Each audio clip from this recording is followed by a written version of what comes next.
O nosso programa, como sempre é informando toda a nossa sociedade, uma prestação de serviço aí à nossa comunidade, né, à sociedade em geral. E hoje a gente vai falar sobre doação de órgãos. É verdade, algo assim muito importante. Muita gente ainda não se conscientizou. Tem gente que infelizmente só começa a pensar nesse ponto da vida quando está precisando de alguém que doe o órgão para ela. E olha, para tirar todas as dúvidas, esclarecer mais acerca desse departamento, está aqui o nosso convidado especial, que gentilmente aceitou aí o nosso convite, né? O Dr. João Fernando Piccolo. Ele é coordenador da Organização de Procura de Órgãos, que é uma instituição do estado de São Paulo aqui em Rio Preto, está sediada no Hospital de Base e vinculada na Secretaria Municipal de Saúde, atendendo aí a área DRS 15 e 2, que abrange aí cerca de 138 municípios.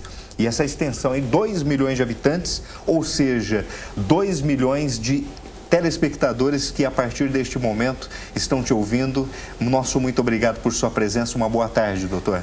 Boa tarde, Robson. É um prazer poder estar aqui com você hoje no Visita na Record e poder fazer esse serviço, como você disse, de prestação, né? E poder esclarecer melhor aí os nossos telespectadores. Tá certo, né? Eu falo assim, todo mundo agora tem que ficar ouvindo certinho, tomar muito cuidado, que a gente fala assim, em relação à nossa vida, né? Hoje é muito mais fácil, doutor, quando a gente vê aqueles casos onde o pai doa um órgão para o filho, ou vice-versa, algum parente, algum amigo, e tem gente que fala, ah, não, eu não tenho essa consciência porque isso não é para mim. Só que talvez numa ocasião da vida a pessoa venha precisar, e aí onde estará um doador? Então hoje a gente vai informar, pedir que para as pessoas aí se atentem para tudo que vai ser falado aqui pelo doutor, que a gente vai tirar uma série de dúvidas, especialmente o senhor, claro, né? Eu vou fazer as perguntas e desde já, a primeira pergunta, explica para a gente, doutor, o que é transplante? Quando os médicos destacam essa importância, indicam um transplante ao paciente? Robson, o transplante é indicado quando, por algum motivo, existe uma falência de algum órgão ou tecido e esse órgão não consegue mais manter o seu status funcional, não consegue mais fazer as suas atribuições que ele exerce dentro do corpo. Aí, nesse caso, em algumas doenças, está indicada a substituição desse órgão, que seria o transplante, então. E aí, isso acontece com com uma pessoa de qualquer idade? Sim, as patologias dependem, é lógico, de cada tipo, né, e cada órgão acometido, mas pode acontecer desde a infância até a pessoa mais idosa pode vir a necessitar de um transplante. No caso das crianças, a criança nasce com um probleminha de saúde e aí é necessário, portanto, esse transplante, ela também pode conseguir um possível doador na idade dela. Sim, isso também é possível, né? Às vezes, infelizmente, pode acontecer morte de crianças e essas crianças também podem ser doadoras, porque com certeza existem receptores para elas também. Isso é viável também. Aqui em São José do Rio Preto existe aí muitas cirurgias de transplantes, muitas pessoas que doam órgãos aqui no município, ou pessoas da região vêm para cá? A nossa região tem se destacado bastante, tanto pelo número de transplante, como também pela doação. O nosso índice, a cada ano que passa, está melhorando justamente pela conscientização da população, que a cada ano que passa melhora. Então, aqui em São José do Rio Preto, no município, realmente a gente tem muitas pessoas que doam os órgãos e tecidos. Isso é muito bom para nós. Isso aqui sempre é bom a gente reforçar a proposta de que é importante aqueles que ainda não se conscientizaram ir por esse caminho, porque um dia a pessoa também pode precisar. Infelizmente, ninguém está isento de que isso possa acontecer, né? A qualquer momento da nossa vida pode acontecer alguma doença e que, infelizmente, a gente vai precisar de um transplante. E como você mesmo disse, é só nessa hora que a gente se lembra dessa possibilidade da doação de órgãos. Então, isso é realmente importante e pode estar acontecendo com qualquer um de nós. Tá certo, então. Olha, hoje a gente está falando sobre doação de órgãos aqui no estúdio. Junto com a gente está o doutor João Fernando Piccolo, ele que é responsável pela Organização de Procura de Órgãos, é uma instituição do estado de São Paulo, está esclarecendo algumas dúvidas. O senhor e a senhora que estão agora nos acompanhando, de repente tem uma pequena dúvida, talvez o que a gente conversar aqui no programa, talvez não esclareça totalmente as suas dúvidas aí, telespectador. Tem um site que o doutor passou para nós, que é que significa BTO, doutor? Esse site da BTO é da Associação Brasileira de Transplante de Órgãos, né? Então é um site que lá a gente pode tirar muitas dúvidas em relação à doação. Tem realmente ali passo a passo como é toda essa questão de inscrição na lista, quem pode doar, quem não pode, contraindicações para doação. Então é um site que a gente recomenda que a pessoa pode acessar ali e eventualmente tirar algumas dúvidas se houver alguma. Doutor, explica para a gente sobre doação de órgãos e tecido. Qual que é a diferença do órgão para o tecido especialmente? Tecido seria então pele, córnea, músculo, tendões, né, que podem ser doados, né?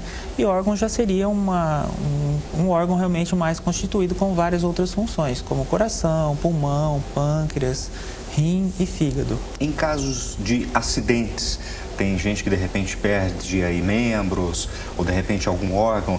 Existe a reestruturação desse órgão ou não? Vocês tentam de alguma forma nesse caminho ou já partem para a doação?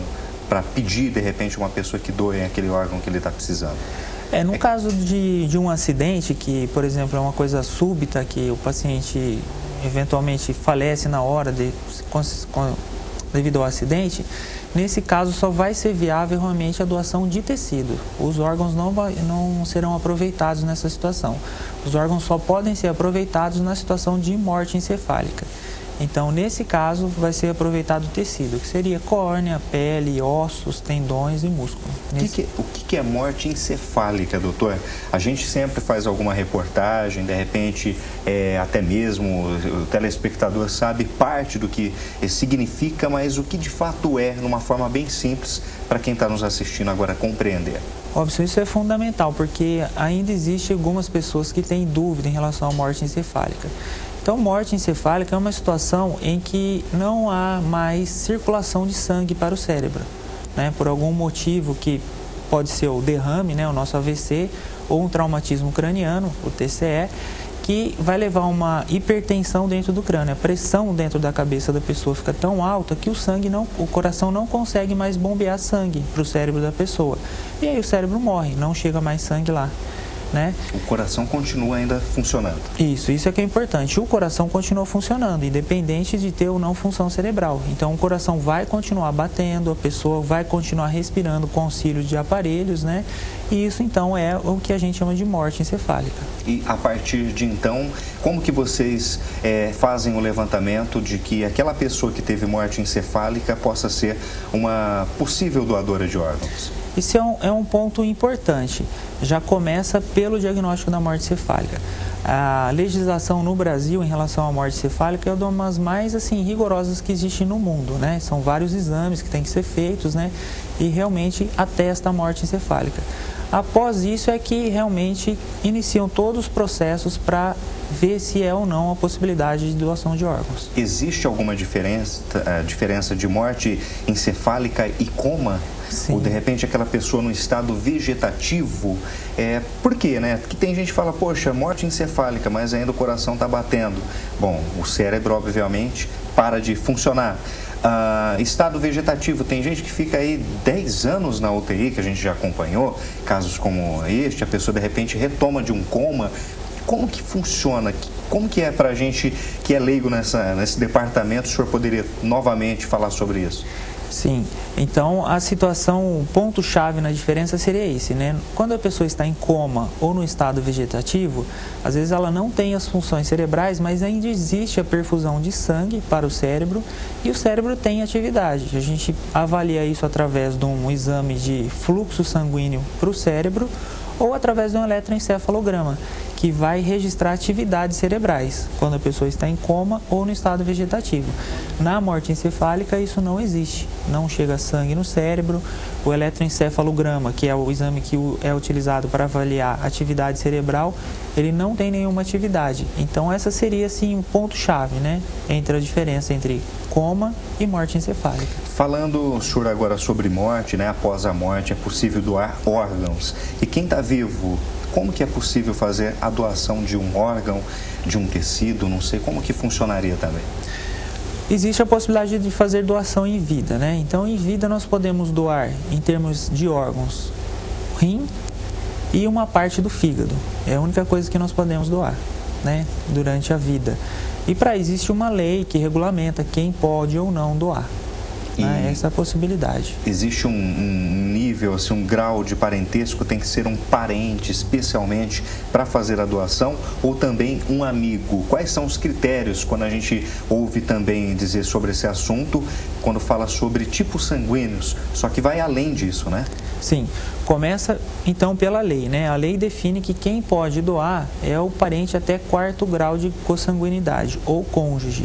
Então, quem pode doar seria um primo até 2º grau e marido e mulher. Então, a lei regulamenta isso para evitar que exista alguma coisa de tráfico de órgãos, comércio de órgãos, né? Então, no Brasil existe essa lei que proíbe realmente isso. Então, é só entre parentes, né? E depois disso, se inicia uma série de exames para ver se a pessoa pode doar ou não. Como você disse, o primeiro exame a ser realizado é a tipagem sanguínea, né? O tipo sanguíneo A, B ou O, que vai avaliar se pode ou não ser realizado o transplante. E além disso também a pessoa deve ter aí gozar de uma vida saudável, né? Para quem vai doar, por exemplo, né? Sim, um dos princípios para fazer a doação em vida é que isso não possa trazer prejuízo para essa pessoa que está doando. Então, a pessoa tem que estar com uma saúde íntegra. Então, realmente, ela é feita todos os exames para confirmar que ela não tenha nenhum problema renal, problema no fígado, problema no coração, problema no pulmão, né? Então, tudo isso é avaliado porque a pessoa que está doando, ela não pode ser prejudicada de forma alguma. A gente fala de grau de parentesco ou, de repente, de um amigo, só que não falamos de idades. Por exemplo, aquele que precisa dessa doação, ele vai receber e o que vai doar tem que ter a mesma idade para fazer a doação a essa pessoa que necessita? A idade não tem que ser igual, mas tem que ser próxima, né? Então, Compleição física, por exemplo? Sim, são pontos importantes, né? Então, a altura da pessoa, o peso, então tudo isso é avaliado quando vai ser feita a doação para que quem vai receber tenha um órgão o mais semelhante possível. E diferença, por exemplo, de cor? Uma pessoa de cor negra, outra de cor branca, também tem alguma diferença ou não? Não, a questão da cor, né, de pele, a raça não interfere em nada. Não interfere, tá vendo, gente? Olha só como que é tão importante que tem gente que às vezes vê diferenças, né, enxerga tantas dificuldades, só que, olha só, isso é tão importante que o doutor aqui está destacando, né? Então não existe nenhuma barreira para ser um doador. Não. Quanto a isso, isso é bom que a gente pode ajudar realmente qualquer pessoa, né? Tá certo. Bom, a gente tem aqui uma série de perguntas.